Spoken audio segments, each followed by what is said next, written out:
Halo semuanya, pada kesempatan kali ini saya akan membacakan buku dari Pramoedya Anantatur atau yang lebih familiar dipanggil dengan Pram. Buku yang akan saya baca adalah Bumi Manusia, sebuah novel tetralogi. Saya akan membacakannya secara bertahap dan tentunya sepertinya tidak akan diedit gitu. Jika ada kesalahan dalam membaca, teman-teman mohon memaafkan. Begitu. Bagian pertama. Orang memanggilku Mingke. Namaku sendiri sementara ini tak perlu kusebutkan. Bukan karena gila misteri. Telah aku timbang, belum perlu benar tampilkan diri di hadapan mata orang lain. Pada mulanya catatan pendek ini aku tulis dalam masa berkabung. Dia telah tinggalkan aku, entah untuk sementara, entah tidak. Waktu itu aku tak tahu bagaimana bakal jadinya. Hari depan yang selalu menggoda, misteri. Setiap pribadi akan datang padanya, mau tak mau, dengan seluruh jiwa dan raga. Dan terlalu sering dia ternyata Maharaja Zalim. Juga akhirnya aku datang padanya bakalnya. Adakah dia dewa pemurah atau jahil, itulah memang urusan dia. Manusia terlalu sering bertepuk hanya sebelah tangan. 13 tahun kemudian catatan pendek ini kubacai dan kupelajari kembali. Kupadu dengan impian, khayal. Memang menjadi lain dari aslinya, tak kepalang tanggung dan begini kemudian jadinya. Bagian 2. Dalam hidupku, baru seumur jagung, sudah dapat kurasai. Ilmu pengetahuan telah memberikan padaku suatu restu yang tiada terhingga indahnya. Sekali direktur sekolahku bilang di depan kelas, yang disampaikan oleh tuan-tuan guru di bidang pengetahuan umum sudah cukup luas. Jauh lebih luas daripada yang dapat diketahui oleh para pelajar setingkat di banyak negara di Eropa sendiri. Tentu dada ini menjadi gembung. Aku belum pernah ke Eropa. Benar tidaknya ucapan tuan direktur aku tak tahu. Hanya karena menyenangkan atau cenderung mempercayainya. Lagi pula semua guruku kelahiran sana. Dididik di sana pula. Rasanya tak layak tak mempercayai guru. Orang tuaku telah mempercayakan diriku kepada mereka. Oleh masyarakat terpelajar Eropa dan Indo dianggap terbaik dan tertinggi nilainya di seluruh Hindia Belanda. Maka aku harus mempercayainya. Ilmu dan pengetahuan yang kudapat dari sekolah dan kusaksikan sendiri pernyataannya dalam hidup telah membuat pribadiku menjadi agak berbeda dari sebangku pada umumnya. Menyalahi wujudku sebagai orang Jawa atau tidak, aku pun tidak tahu. Dan justru pengalaman hidup sebagai orang Jawa berilmu pengetahuan Eropa yang mendorong aku suka mencatat-catat. Suatu kali akan berguna, seperti sekarang ini. Salah satu hasil ilmu pengetahuan yang tak habis-habis kukagumi adalah percetakan, terutama sinkografi. Coba, orang sudah dapat memperbanyak potret berpuluh ribu lembar dalam sehari. Gambar pemandangan, orang besar dan penting, mesin baru, gedung-gedung pencakar langit Amerika, semua dari seluruh dunia, kini dapat aku saksikan sendiri dari lembaran-lembaran kertas cetak. Sungguh merugi generasi sebelum aku. Generasi yang sudah puas dengan banyaknya jejak langkah sendiri di lorong-lorong kampungnya itu. Betapa aku berterima kasih pada semua dan setiap orang yang telah berjerih payah untuk melahirkan keajaiban baru itu. 5 tahun yang lalu, belum lagi ada gambar tercetak beredar dalam lingkungan hidupku. Memang, ada cetakan cukilan kayu atau batu, namun belum lagi dapat mewakili kenyataan sesungguhnya. Berita-berita dari Eropa dan Amerika banyak mewartakan penemuan-penemuan terbaru. Kehebatannya menandingi kesaktian para kesatria dan dewa nenek moyangku dalam cerita wayang. Kereta api tanpa kuda, tanpa sapi, tanpa kerbau. Belasan tahun telah kusaksikan sebangsaku. Dan masih juga ada keheranan dalam hati mereka sampai sekarang. Betawi Surabaya telah dapat ditempuh dalam 3 hari. Diramalkan akan cuman seharmal. Seharmal dalam catatan dalam buku ini adalah sehari semalam. Hanya seharmal.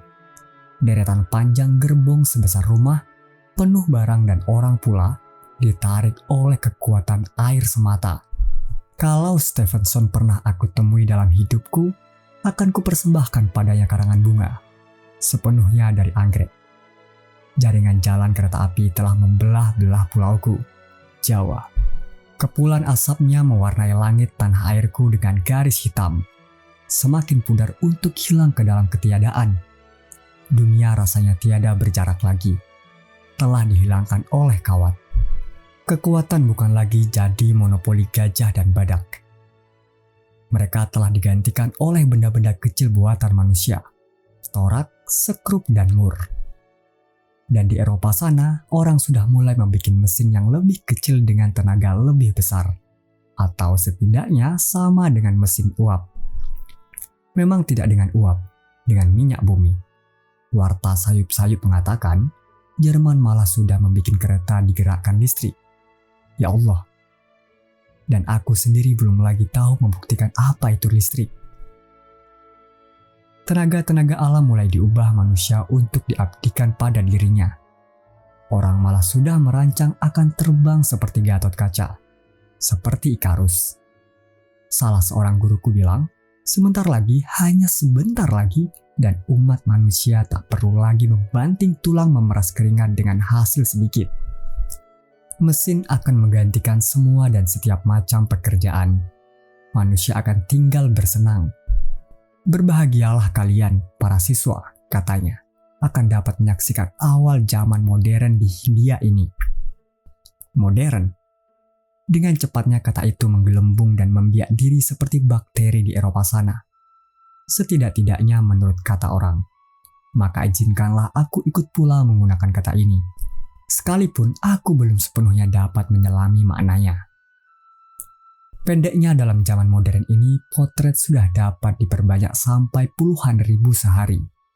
Yang penting, ada di antaranya yang paling banyak kupandangi, seorang dara cantik, kaya, berkuasa, gilang gemilang, seorang pribadi yang memiliki segala kekasih para dewa. Sasus, sembunyi-sembunyi diucapkan di antara teman-teman sekolah. Bangkir-bangkir terkaya di dunia pun tiada berpetualang untuk merayunya. Ningrat gagah dan ganteng pada tunggang langgang untuk mendapatkan perhatiannya.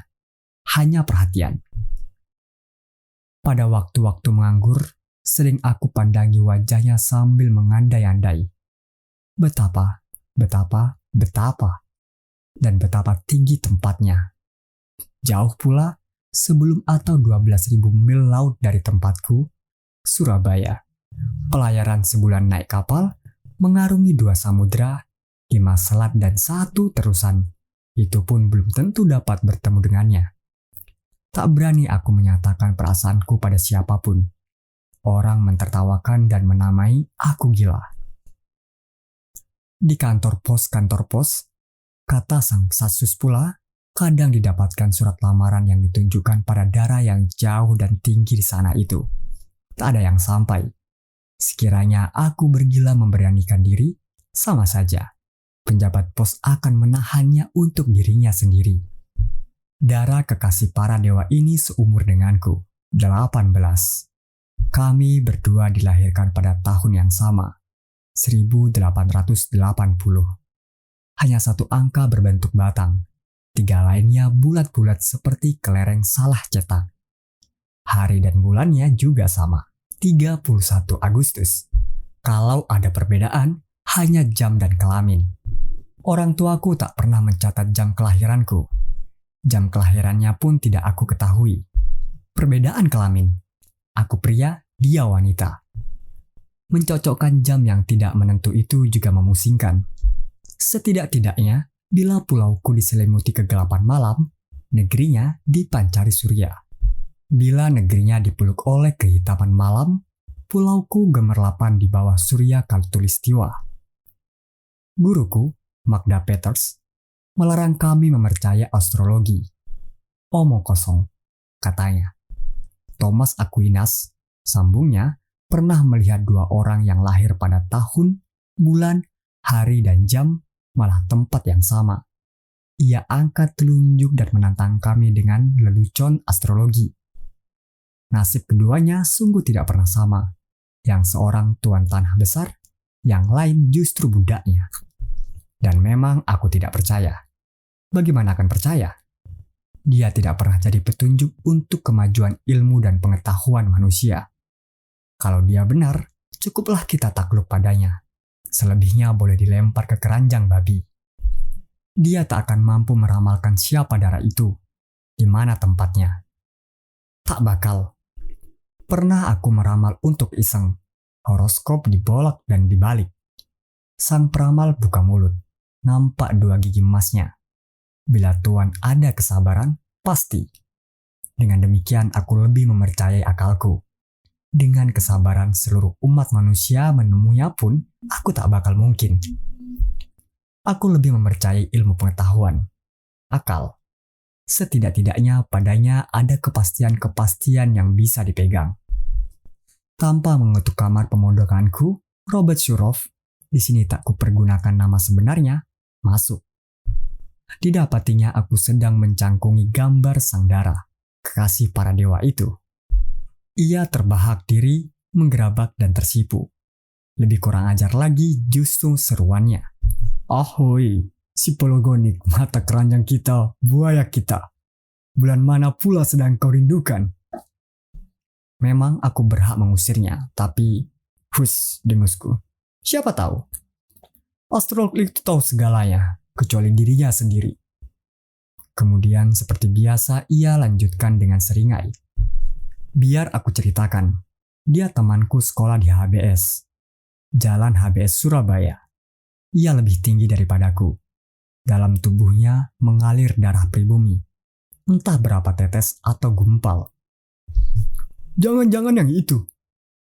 Pujuknya dengan suara rintihan. Juga ada seorang dewi di Surabaya ini. Cantik tiada banding. Tidak kalah dari gambar itu. Itu toh hanya gambar.